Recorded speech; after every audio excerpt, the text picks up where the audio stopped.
It's been 12 years already since GTA 5 was launched all the way back in 2013, just 1 year after everybody was panicking about thinking the world was going to end, which ended up being just a promotional campaign created to manipulate our weak human minds to buy things we don't need or look at things we don't want to. You know, the usual, which not only happened once, not twice, but 3 times. The game has been left behind in many technical aspects by other modern games, but somehow no other game can really replicate the feeling of driving, shooting, or generally existing in a big city as good as GTA 5 lets you. One regular boring ass day, some guy that was already being held by the police by other crimes he committed at the time, hacked into Rockstar servers that were just right next to where he was being held for some reason, using only a phone, a TV, and an Amazon Fire Stick, acquiring about 90 clips of early development of the game that a lot of people claim look like shit. Later that year, as if stealing that from Rockstar wasn't enough, the official trailer for GTA 6 would be leaked as well. All of that info, the leaks, the trailer, sparked something in me and a lot of people too.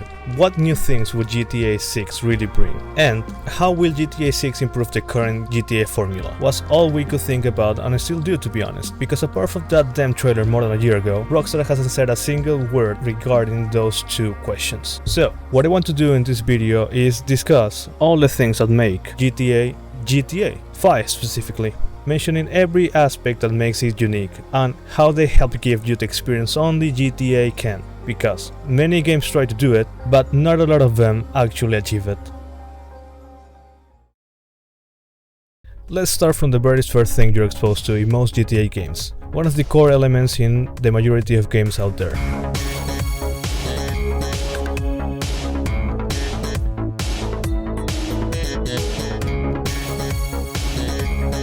To put it in simple words, GTA 5 story isn't very good, to say the least, filled with random missions that don't add anything to the plot in no specific order. I'm not gonna go through the whole story of the game right here, because there are already plenty of videos of people trying to platinum the game just so they can recycle the same content again and again. The gist of the story is mostly we need money!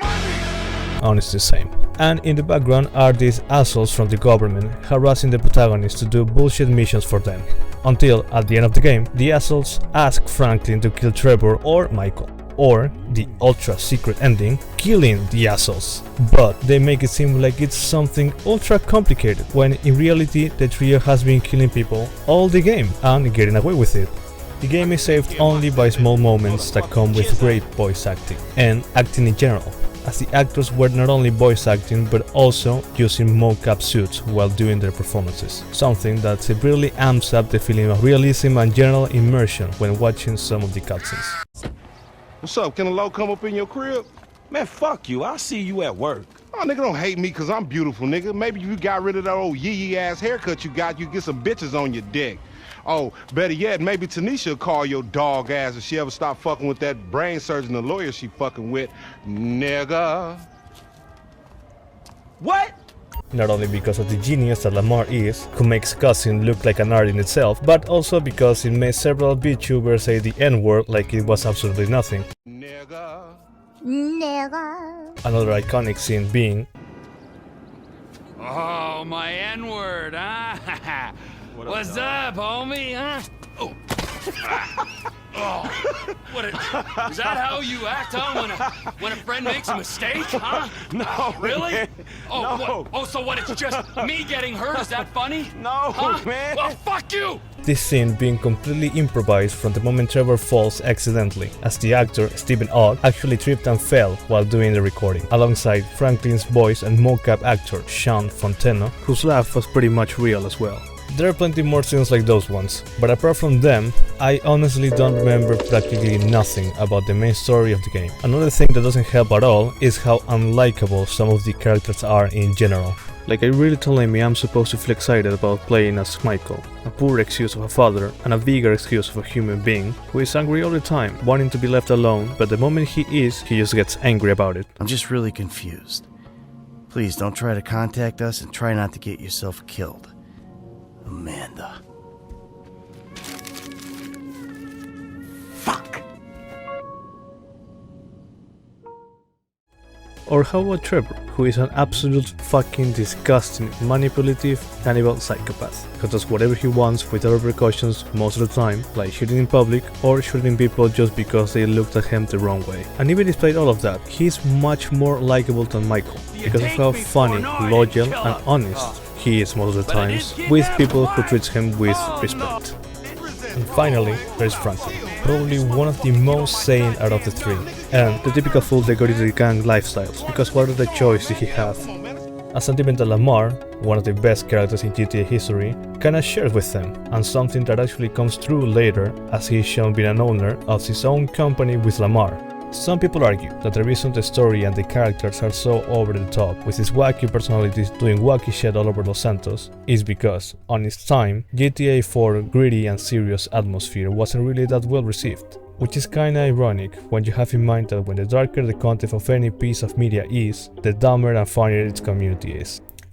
I guess it's like some kind of defense mechanism, so you don't have to deal with the boy you're left with after finishing them.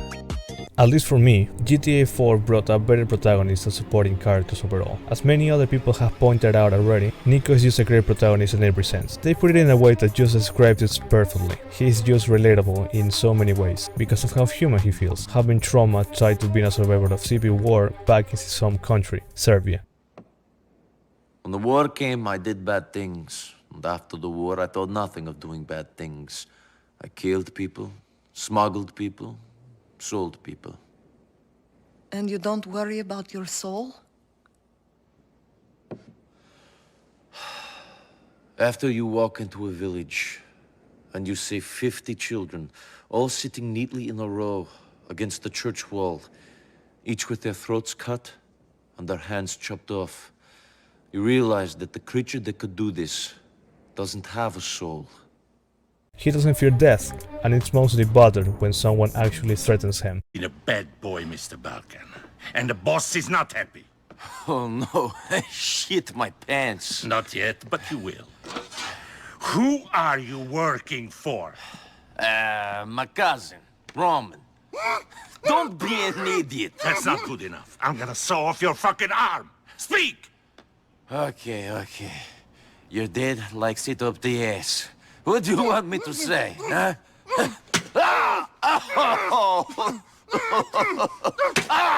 Because of his confidence in knowing he can beat the shit out of them if he needs to. Dickman, come on! Where's your Russian friend now, huh? It's not my friend, it's my old shark! Stop this!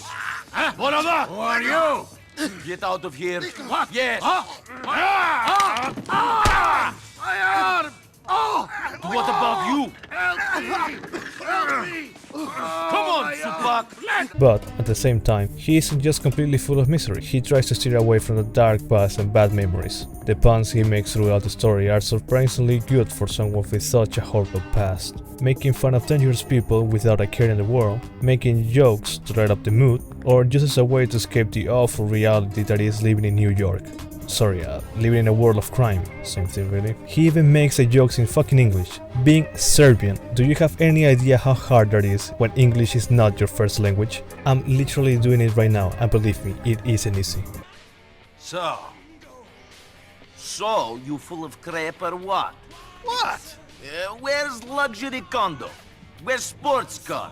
Where's Barbara with big titties and Stephanie who sucks like a vacuum? What are you talking about? In your letters to my mother, in your letters to me, all I hear about is Mr. Big, Mr. Roman, living the American dream.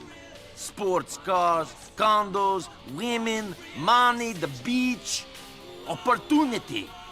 I come here, and the only thing big about your life is the cockroaches. Now the story. Is it any good? Yeah, it pretty much is. Since the very first moment Nico opens his mouth and starts talking. There is something very soothing in just listening to him talk in English with his very pronounced Serbian accent, which, even though he is a native speaker, he very much is very eloquent when speaking most of the time. You remember, during the war, we did some bad things, and bad things happened to us.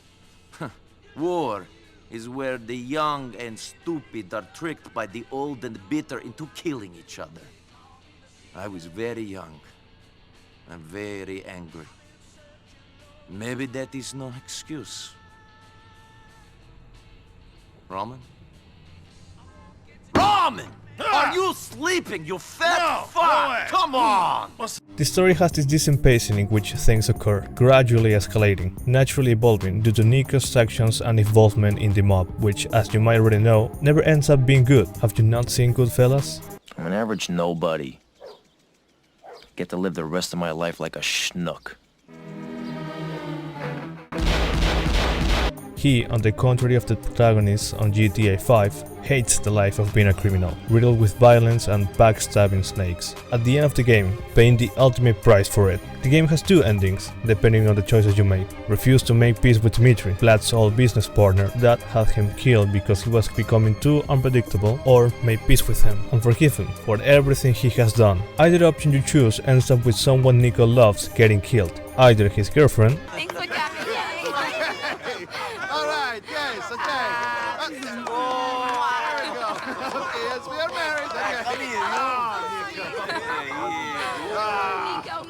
You fucking double-crossing immigrant shit!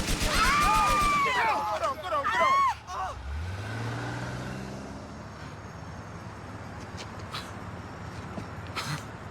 Oh, well, come on, out of this blood clot. Nico. or Roman. Yes? Okay, thank you. Gift from Dmitry Raskolov.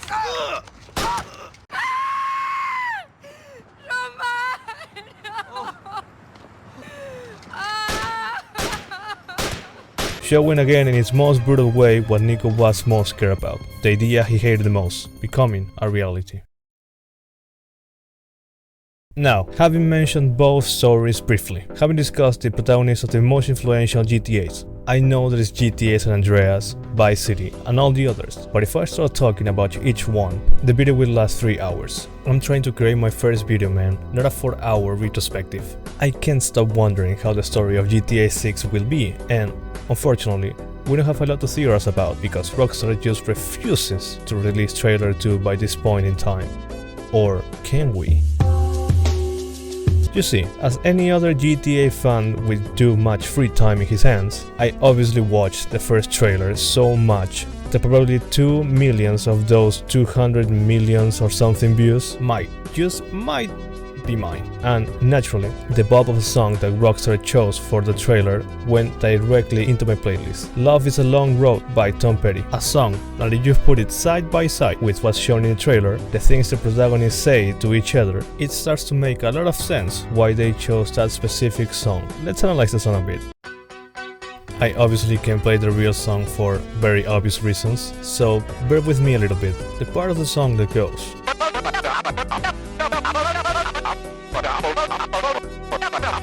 that one verse, the very first verse of the song, next to Lucia's Trust? and Jason's delayed and very unsure Trust. after Lucia's little monologue talking about how the only way they'll make it out of whatever problem they got into is by being together, says a lot about the relationship they both have. Jason being literally unsure if Lucia's plan will work or even if trusting her in the first place is a good idea.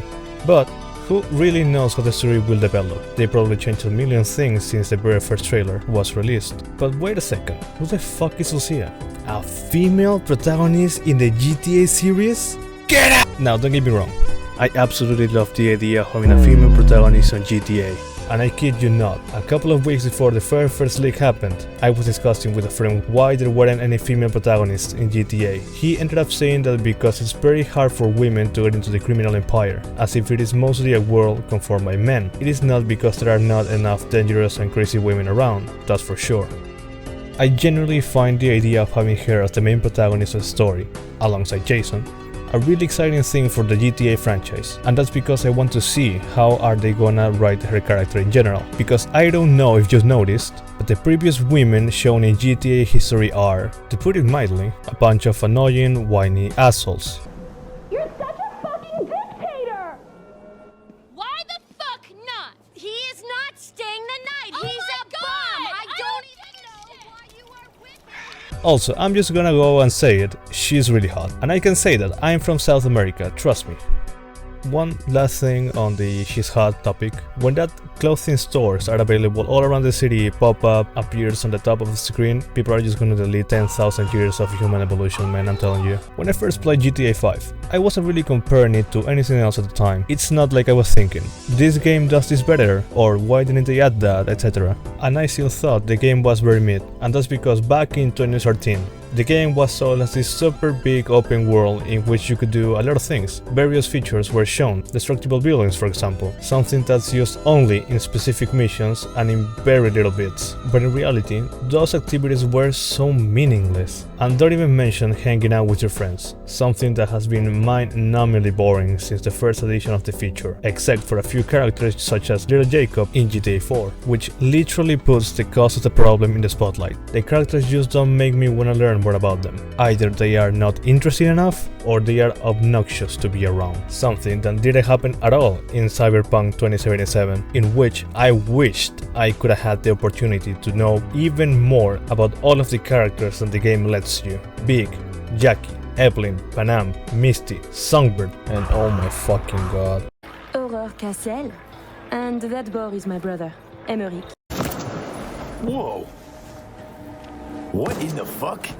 And the reason I'm being so critical about GTA 5 is because the same year it came out, 2013, another game that has one of the best, if not the best, story in all video game history also was released. The Last of Us told such a deep, heartbreaking story with such a dark atmosphere, filled with amazing characters played perfectly, and a very much dark ending as well. Swear to me.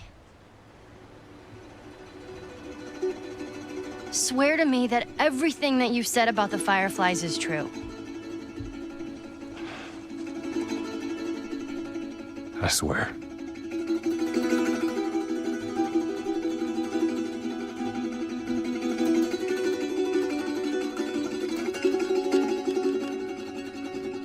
Okay.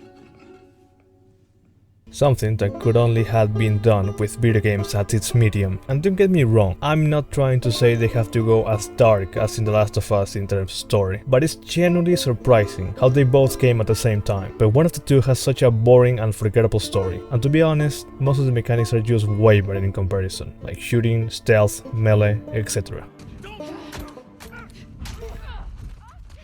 There is also another reason, mind you, one that is way modern and it is much closer to what GTA 5 resembles, and this time it isn't much about comparing the two of them, because it wouldn't really be fair as the time gap is much bigger, but more about what I expect them to show in GTA 6 with all the time they had to develop it. Putting aside its very bad launch, and after many updates to fix the horrible state the game was in, Cyberpunk 2077 actually became one of the best open world games I have ever played in my life. And whoever says it's not, it's just rage baiting. Funnily enough, you can pretty much tell that a lot of content was cut from the game. Some parts have been left unfinished forever. In Cyberpunk, the missions are divided into story missions, secondary missions, and gigs. Even though secondary missions and gigs are practically the same thing, optional content. Somewhat, as if you want to become actually powerful in the game, you need a lot of XP and eddies, one to unlock the upgrades, and the other to buy set upgrades. Some of them actually have a lot of depth put into it, as much as regular story missions even. For example, while doing one gig for Wakako Okada, one of the many fixers in Night City, in which she tells us that some dude was looking for a merc to help him track and kill some other guy that killed his wife. Basically, he wanted to take revenge by killing said guy. You go through the mission, and at a certain point, you start sailing this cop car that's transporting the guy somewhere we don't know yet.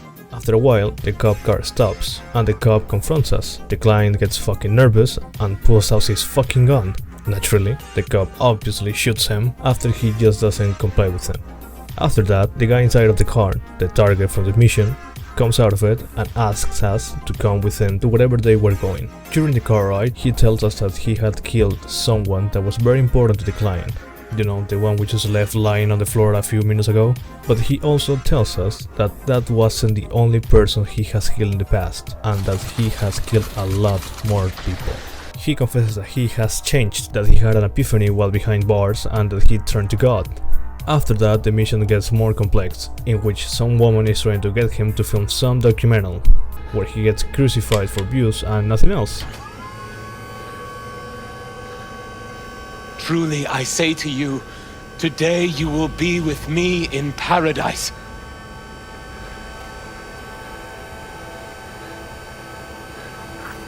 asking you to help her or fuck off if you don't. Now, compare that, this completely small mission that's totally missable, as it's just one in like probably more than 100 secondary missions in such a vast game, to the more simple, shittier, boring missions in GTA 5. One thing that I do have to give Rockstar points for is how missions will be tailored in the way things happen. Rockstar making arrangements and modifying the game to their advantage, making them look as good as they can, the time of day will take place, how many NPCs will be around, how the traffic works, etc. Unlike in Cyberpunk, in which some missions can lose its charm and immersion really quick, because some stupid NPC was just walking around at the wrong time, or how the traffic will be against you on a high-speed chase.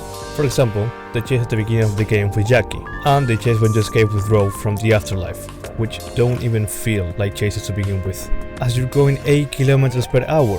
Rockstar is often criticized by it, but honestly, that approach is the best they can do to take control in a very chaotic area of the game. Missions where the way the game is programmed can bring down the immersion completely, and destroy what they wanted to convey during it.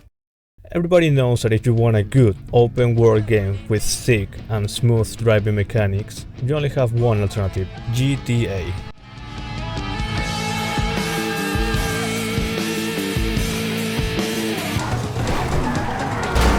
Until very recently, that is.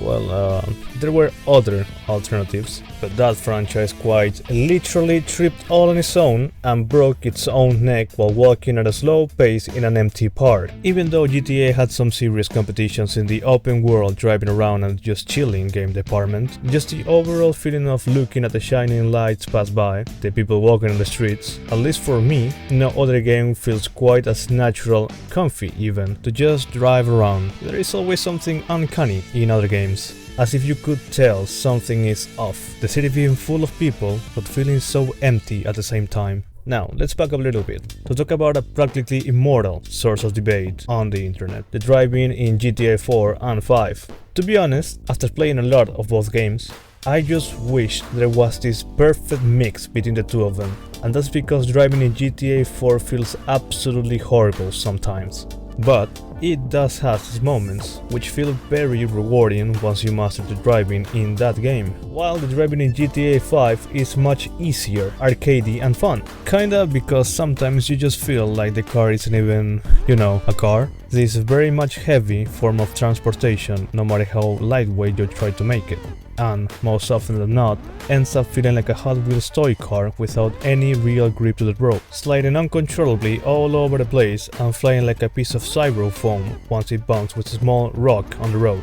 Personally, I felt what the perfect mix of rewarding, realistic driving physics feel like while playing Cyberpunk 2077, with a mod that tweaked it a bit, that is. Every car feeling unique, weighty, but responsive, a perfect in-between. No styrofoam bullshit, nor tank with butter-coated wheels. It honestly wouldn't be surprising to see in the near future that Rockstar took all that feedback about how unnatural and sometimes unfun the driving is in GTA 5, and made a perfect evil concoction between feeling responsive but heavy and real at the same time for GTA 6, because that's why the driving is how it is in GTA 5. They saw all the people arguing about the driving in GTA 4 and decided to change it for the sequel, but they definitely took it too far for GTA 5. Driving is obviously not the only core mechanic in the game. You can also use guns to shoot anyone and anything that dares as much as saying something mildly offensive to you. And being completely honest with you, aiming and shooting kinda suck. Even more so in console. Back when I first played the game on my PS4, the aiming is boiled down to spam L2 to reset your reticle, move the right joystick slightly up to get a perfect headshot, and that was about it. I guess there is an option to deactivate it, but come on, aiming with a controller fucking sucks anyways, so either way it's just pain. But it does get a little more fun with keyboard and mouse, because then at least you can actually aim. But every gun being practically the same, it gets kinda boring after a couple of shooting missions, because after a while, you realize that if you don't aim to the head to kill whoever moron is in front of you quickly, they will ragdoll behind whatever thing they're using as cover until you have to wait for them to stand up, something extremely annoying. That just happens all the time because these fuckers can hit 12 bullets to the chest and still be alive.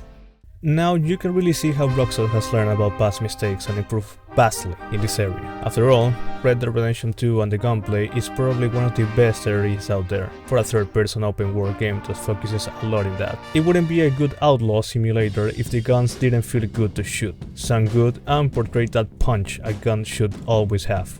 Yeah. Apart.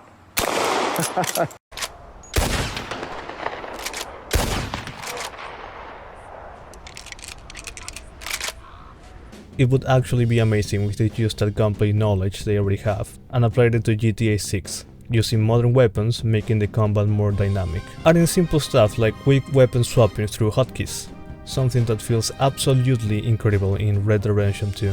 Having your shotgun in your left hand while shooting your revolver with the other, seamlessly swapping between each one when you need to. Something that feels extremely janky in GTA 5. Having this weird delay instead of being instantaneous and not being able to swap between a handgun and something like a rifle quickly. Making the cover mechanics better would be appreciated too, because swapping from cover to covers feels absolutely horrible. Your character sometimes just standing up nonchalantly in the middle of a shootout, perhaps something akin to how smoothly you can move during shootouts in The Last of Us, for example. Not being glued to the cover but the game recognizing you're next to one. But maybe that's too much to ask. Driving and shooting aren't the only mechanics that are in the game, but really the only important ones, mostly because either the ones that are left are just not interesting, don't work properly, are a direct evolution of the ones we had in GTA 4, or they were just simply removed for the sequel. James? Yes. How are you, James? Long time no Not talk. good. Not good. What's wrong? Oh my God. Okay, time to mention the elephant in the room. What can I say about it that hasn't been said before? You either love it or hate it, or both at the same time in the vast majority of cases. Just like Women can't live with them. To be honest, this is where most of my GTA 5 time has gone to, and that's because, being a kid that didn't have the chance to play GTA 5 when it was launched, having finally gotten a PS4 in my hands after years of not owning a console, and buying a copy of GTA 5 to finally play the online with friends, after finishing the story of course. It was fucking big, man. Big! Big! Does anybody need food?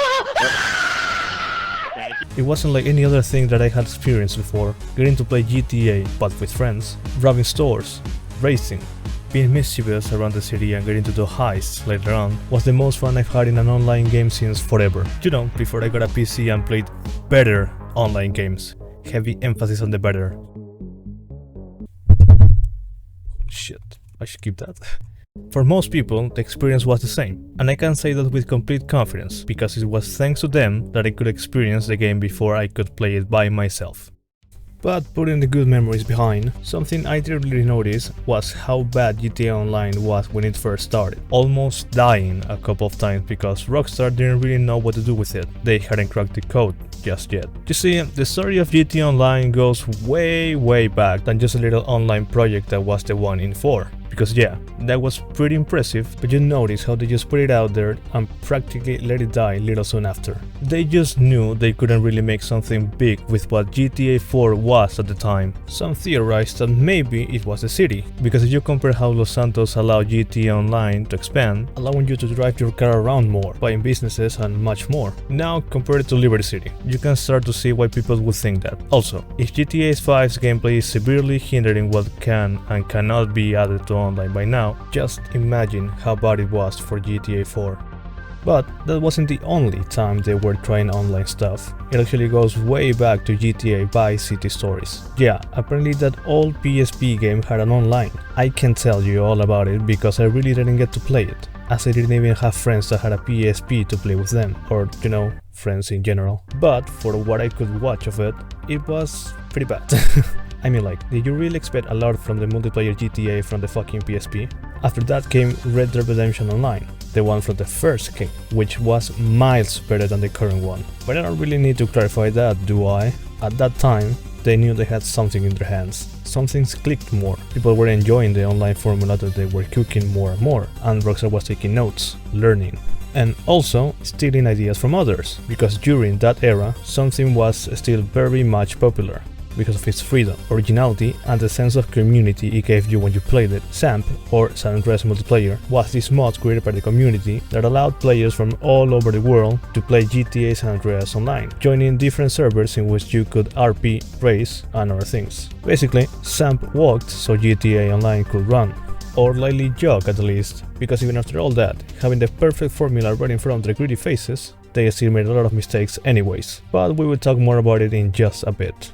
Some years later, the most anticipated game of that time would arrive, and with it, a new era of online. That is, if they didn't straight up kill it a few months after it was even born. It was as if they had this really big ball of infinite potential and actually didn't know what to do with it. But people were happy with what they had, you know? Just being able to play GTA with your friends was a massive step up in those kind of open world multiplayer games specifically. It didn't really matter what you did with them. If you were with them, you were bound to have fun. After some time, well, the lack of content was starting to be really noticeable. Things like stealing jets, robbing the safe stores, racing, and many other things just became quite repetitive. The game could be so much more. This massive, immersive map needed to be used. It wasn't until 2015, 2 years later after the launch of the online, that the first massive update for the game came out, practically dragging the online from the pits of hell and bringing it back to life. The Heist update was the update that brought the ability to experience all those cool well-planned robberies and heists you see in movies or series. Unlocked by the acquisition of an apartment, you could start the prep work through a special room in it, bringing iconic characters back such as Agent 14.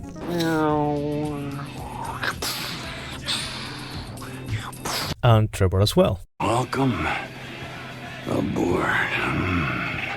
And after you finish the prep missions, you had the final big mission, and with it, your payment. That sometimes was very shitty, but you know, I guess the good payments were the friends we made along the way.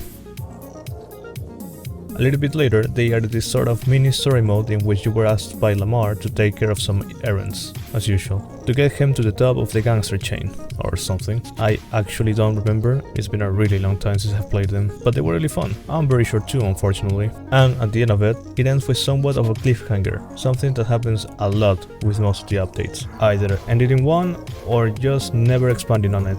So, now you might be thinking, so the game basically just went upwards after that amazing update, right? Yeah, no.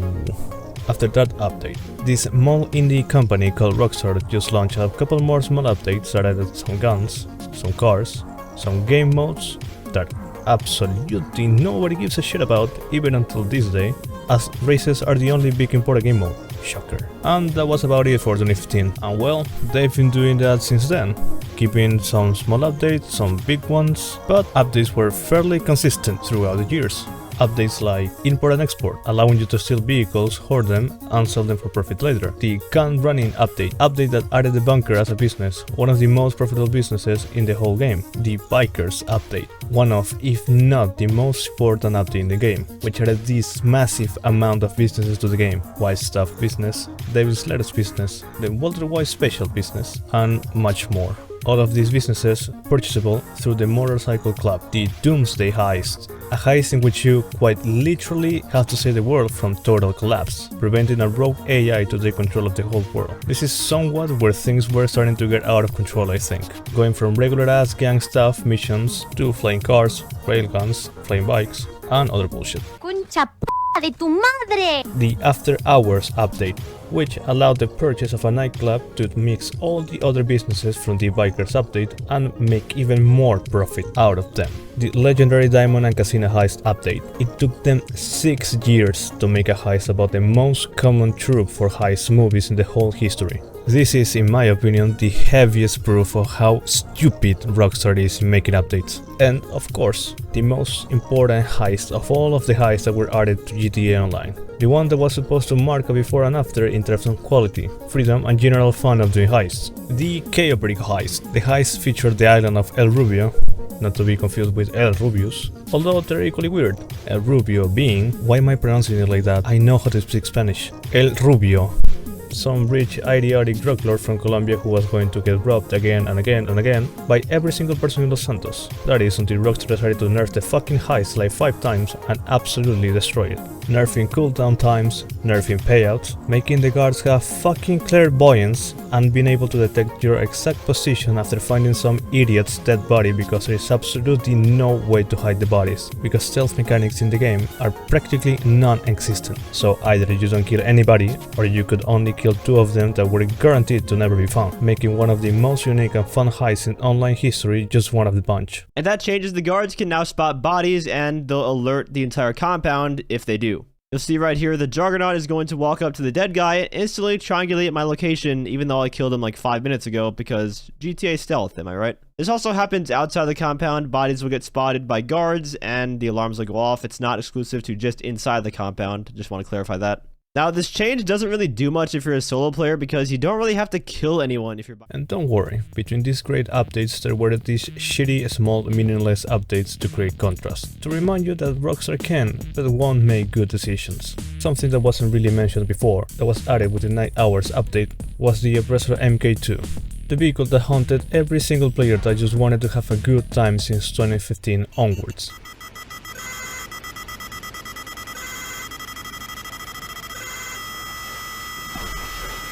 A futuristic flying bike added to a game about robbing banks, casinos, and selling illicit substances for a profit. Who the fuck thought that was a good idea? And of course it just wasn't only like the thing could just fly around like an annoying mosquito, and that's because through the purchase of the Terrorbyte and the workshop inside of it, you could add homing missiles to it. So now you had the perfect specimen, a vehicle that could fly very fast, almost impossible to take down, armed with tracking missiles, in a world filled with people just driving sports cars around. Because yeah, tanks were a thing, but I'm not gonna be driving a slow-ass tank around the city. This monstrosity became the favorite vehicle for griefers and basically every bitchless individual that haven't touched grace since fucking forever. And of course, that not everyone that used it was a complete degenerate, but that beeping when the thing has you on its sight can make anyone develop some serious PTSD. So even though you were peaceful and was just trying to do tedious driving missions faster and more efficiently, you might still get shot in the forehead just in case. Giving that vehicle to the online community just basically made things even worse, because as you might already know by now, people shoot NPCs just for fun, so what's gonna stop them from shooting actual people, players, on sight? With the Oppressor MK2, basically driveways were up to 100, aim, shoot and leave in just 3 seconds. People delivering goods? Fuck them. People driving around? Fuck them. Some newbie is just standing still in the street wondering what to do next? Fuck them. Nowadays there has been some measures that try to fuck back the MK2. The ability to add anti-tracking measures to some cars, because God knows those morons can't do anything without the homing missiles, and by increasing its price in the store. But with massive money glitches, exploits and fucking cheating menus, who really gives a shit about that? After that, online was a chaotic mess, completely full of griefers. Fights were not just one-by-one shootouts on the street, they were meaningless kills made by some moron in a flying bike, or that was at least on consoles, because the PC version of online was filled with not only griefers, but hackers. And you might already know this, but Rockstar has the shittiest cybersecurity in the whole ass industry. Hackers being able to completely do whatever they wanted with you in the game. Whatever they could come out in their rotten brains could become true. Turning everyone into monkeys and putting them into cages? Done. Drain your whole funds account? Done. Get your ID through the online and later get your fucking IP through their also shitty website and fuck you in any way they desire in real life? Yeah! Kenny Suarez, sure! DDoS, go right fucking ahead. What? Okay. Well, guess. And of course, the bad doesn't end up there. No, there's much more. For example, how the economy is completely messed up, made it even worse by 2 simple things. Rockstar refusing to give actual good decent ways of making money, kinda, and the constant rise of prices of absolutely every single thing in the game. With how late some of the businesses that actually feel different from each other and are actually fun to do came to the game, it's impressive how long the online has lasted. Like, are you telling me just now they had the great idea of making this sort of mini heists that take less time to do, are more fun to do, and most importantly of all, you can do them Solo, something that the Cayo Perico heist is still loved for, and what do you know, they actually kept that for future content. Businesses like the auto shop, the chop shop, and the garment factory, not the bail office though, that's the most inefficient way of making money in the whole last game, have come out at literally the end of the online's lifetime, things such as basic as a fucking feature that was in history mode like payphone hits, in which you give Franklin a call to ask for, quite literally, someone to kill, complete the secondary objective, and that's it, you got your money. Wasn't added until 2021 with the agency update. Which also unlocks the most tedious and boring house of the whole game, and that is because it has the longest, most boring, unskippable cutscene in the whole game. You know, that 10-minute cutscene when Dr. Dre is making music or whatever? Yeah man, that ain't it.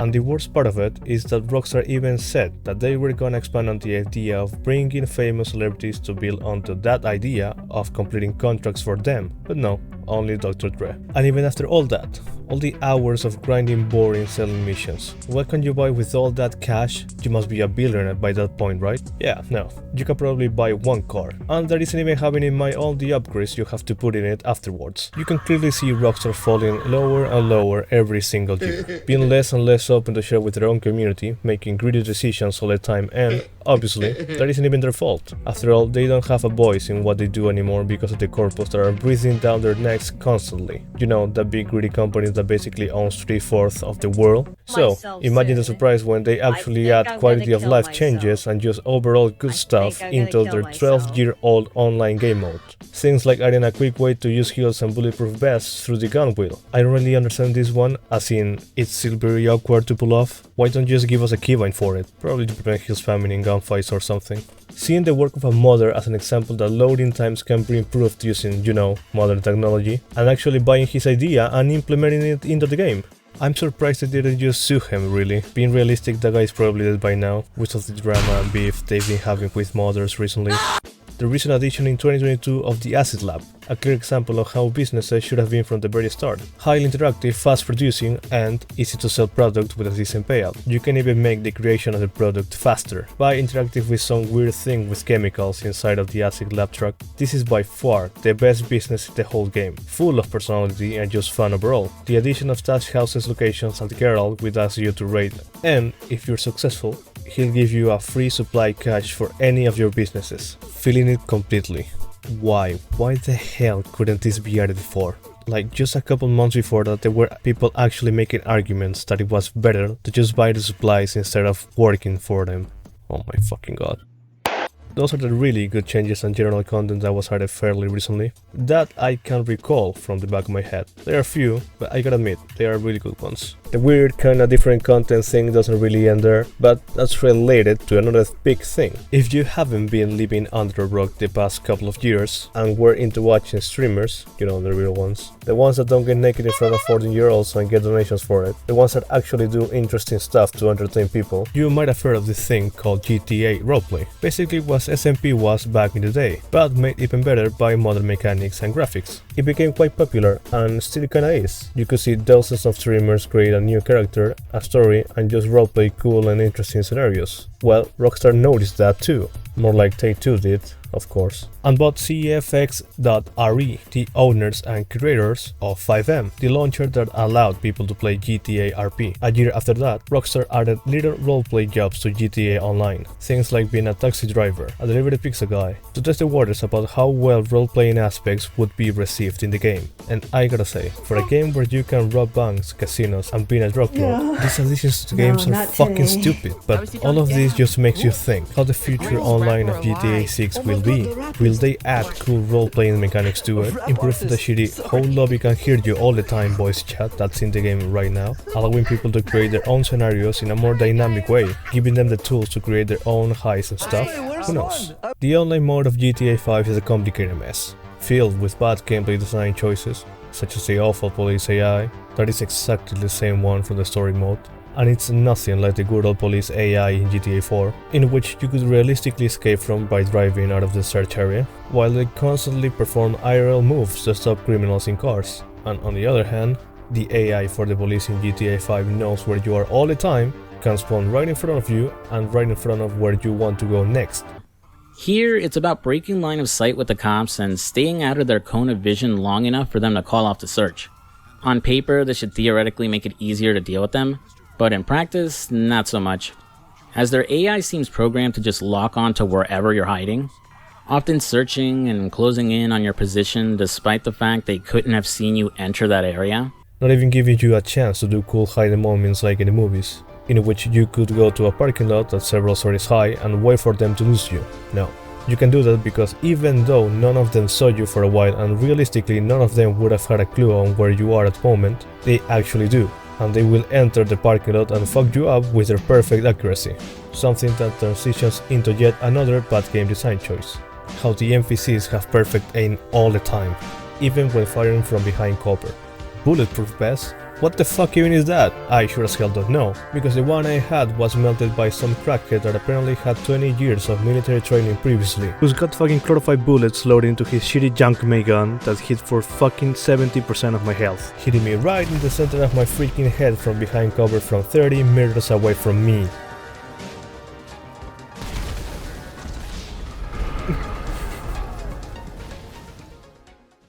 And you made it to the end of the video. I don't really know what to say apart from thank you for putting up with all the cussing, which I know it can be very annoying. Me personally don't like either how people cuss in an excessive way, and I'm trying to change that, you know?